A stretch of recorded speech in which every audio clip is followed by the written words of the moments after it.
Bonjour, cette vidéo a pour but de vous montrer comment on va récupérer les données pour participer au Data Sprint Trace de roue.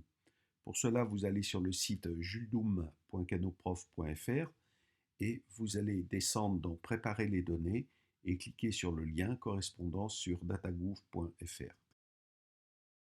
Sur datagouv.fr, vous faites bien attention d'être sur base de données accidents corporels de la circulation et à l'intérieur, vous avez un certain nombre de fichiers par année, donc véhicules, usagers, lieux, caractéristiques. Il vous faudra prendre, si vous vous contentez de l'année 2017, c'est 3-4 fichiers. Mais si vous souhaitez faire une étude sur le long terme, vous pouvez récupérer aussi les fichiers 2016, 2015, 2014. Nous, on va se contenter de, pour montrer comment on fait, de 2017. Regardez aussi la description, les métadonnées qui sont fournies ici dans le fichier au-dessus. Donc vous téléchargez ces fichiers, donc ces 4 fichiers en l'occurrence, véhicule 2017, usager 2017, lieu et caractéristiques. Si vous voulez en avoir plus, vous cliquez ici en dessous et vous avez les années antérieures. On dispose maintenant des 4 fichiers qui nous intéressent sur l'année 2017. On va commencer par utiliser caractéristiques 2017. Pour cela, on va l'ouvrir avec votre tableur favori. Donc, en l'occurrence, moi, je vais utiliser LibreOffice. Et c'est un fichier CSV, donc il va falloir bien lui dire les caractéristiques, faire attention à l'encodage, etc. Donc, ici, l'encodage, c'est ISO 8859. Si vous prenez du TF8, qui est le plus classique maintenant, vous aurez un problème avec certains textes.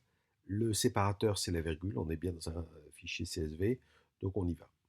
On importe. Alors, les fichiers sont assez conséquents. Il sera difficile de les utiliser tous dans un même tableur. Donc, il va falloir faire étape par étape. Donc, ici, on va rajouter un filtre. Donc, c'est ici autofiltre, un petit entonnoir. Et le département va se trouver ici. Donc, on va sélectionner les départements qui nous intéressent. Donc, on peut en sélectionner plusieurs. Donc, si en l'occurrence, je vais prendre des départements, ceux que je veux en fonction de l'endroit où je me trouve. Donc là, je cherche désespérément. Donc, on va tout effacer déjà. On va tout, voilà. Et puis, on va prendre ce qui nous intéresse. Donc, qu'est-ce qui nous intéresse ici? C'est dans notre cas, le 94, le voilà. Et on va prendre aussi le 75. Alors, ça va faire pas mal de monde. Donc, on va s'intéresser, voilà, et on dit OK.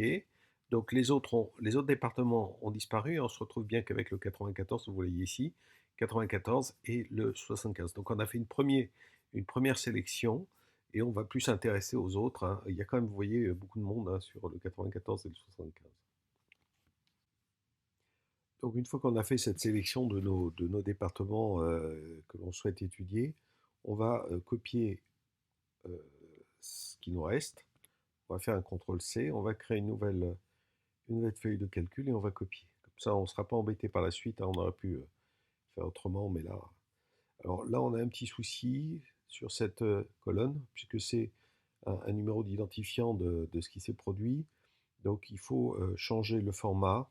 Donc le format, on va mettre un format texte. C'est pas un nombre dans les faits. Voilà, format texte. Et puis on va l'agrandir parce qu'il n'est pas assez grand. Voilà, un petit peu. Voilà, on a réglé ce problème.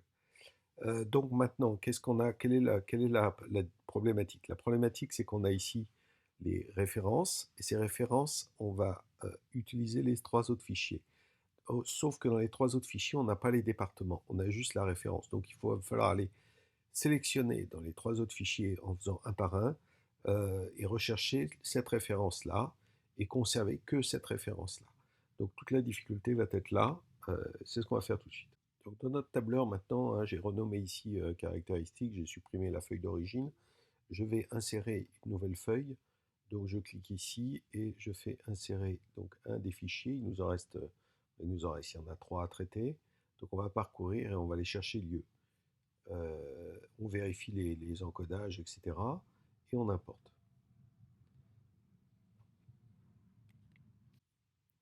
Donc maintenant, on va commencer à comparer ces deux fichiers.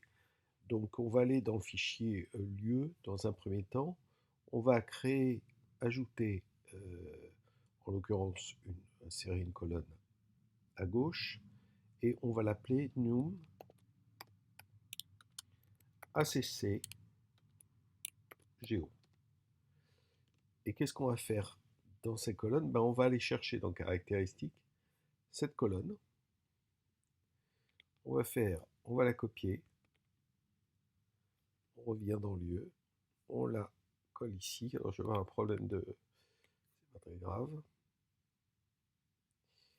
On va rajouter ACC, Géo, j'aurais dû le faire là. Voilà. Donc évidemment ici il y a normalement moins de monde, hein, et on va insérer une colonne ici, insérer à gauche ou insérer à droite, peu importe. Donc on va insérer une colonne à gauche, et dans cette colonne on va faire num. Cette fois je ne vais pas recopier, je ne vais pas me faire avoir deux fois. ACC recherche. Et c'est là où on va rentrer la formule pour comparer chacune de ces numéros et vérifier qu'il existe dans la colonne de gauche. C'est-à-dire, je vais prendre cette colonne, la colonne C, je vais prendre la première cellule, donc C2, et je vais vérifier si C2 se trouve dans toute la colonne A. Si oui, je dirais qu'elle s'y trouve, sinon je dirais qu'elle ne s'y trouve pas, et j'aurai du coup à la fin, il me restera bien ce que je recherche. On va donc maintenant rentrer la formule qui va nous permettre de comparer ces deux listes, celle de gauche et celle de droite. Je vous rappelle, celle de gauche, c'est celle qui correspond exclusivement au département que j'ai sélectionné, 2 en l'occurrence. Celle de droite, c'est celle qui correspond à ce fichier lieu dans lequel il y a toute la France. Donc ça fait un peu beaucoup de monde. Donc pour cela, on va utiliser la fonction recherche v qui marche comme ceci. Donc on va prendre la cellule à droite ici, et on va comparer cette cellule, puis après on va descendre la formule tout le long de notre tableur, et on va vérifier si ces deux se trouvent dans la liste A. Donc, point virgule, donc la liste A, la voici. Alors ça ne va pas commencer en A1, ça va commencer en A2, et on va rajouter un dollar pour éviter que ça bouge quand on va descendre la formule. Alors le A, lui, ne va pas bouger, puisqu'on de toute façon, on va descendre verticalement. L'indice, c'est 1, et après 0, ça n'intervient pas beaucoup dans l'affaire. Voilà, donc là, a priori, cette cellule-là, ici, à droite, n'existe pas dans la colonne A. Voilà ce que ça veut dire. Après, on clique ou on descend la formule, mais évidemment, comme il y a beaucoup de monde, le fichier est très grand. Donc à quel moment je vais trouver du monde? Donc on va faire ça, on va éviter de faire ce que je suis en train de faire. On va faire un tri. Alors je ne sais pas si c'est descendu jusqu'en bas, puisqu'il n'y a pas la même longueur à gauche à droite. On va rechercher notre filtre, et puis on va lui demander de filtrer en enlevant les vides. Alors les vides, voilà, c'est ça, ça va pas. Et on va garder que ceux qui sont remplis. Voilà.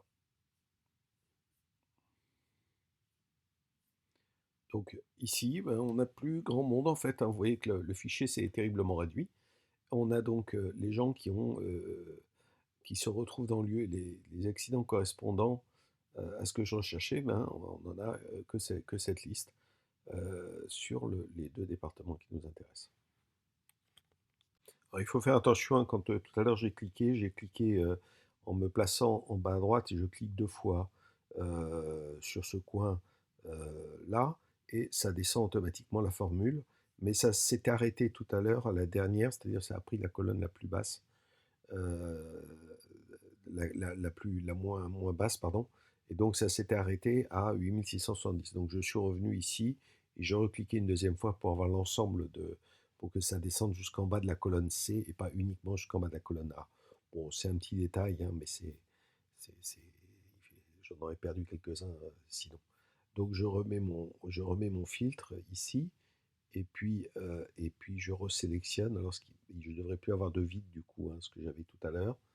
Donc je vais tout désélectionner. Non, là en l'occurrence, je vais enlever tout ce qui n'est pas bon, hein. Donc voilà, vous voyez, j'ai plus de vide ici. Donc je fais OK, et normalement, je devrais plus avoir que des... Alors voilà, c'est long parce qu'il y a beaucoup de données, hein, ce ne sont pas des petits fichiers. Donc ça prend un petit peu de temps. Donc là, il est en train de me supprimer les lignes en fait qui ne correspondent pas, c'est-à-dire qui ne correspondent pas au département que j'ai sélectionné. Donc vous voyez, hein, ça prend un petit peu de temps. C'est pour ça qu'on ne peut pas les faire tous les quatre en même temps. Il faut faire petit à petit, un par un. Alors cette opération, maintenant je vais faire exactement la même avec les deux autres fichiers qui sont véhicules et le troisième dont je ne me souviens plus le nom. Et donc une fois que j'aurai fait ça, il me restera plus que quatre fichiers dans lesquels j'aurai ce que j'ai sélectionné, c'est-à-dire le département, donc en l'occurrence 2 dans mon cas, et puis les accidents correspondant à ces deux départements. Voilà pour cette première phase du travail.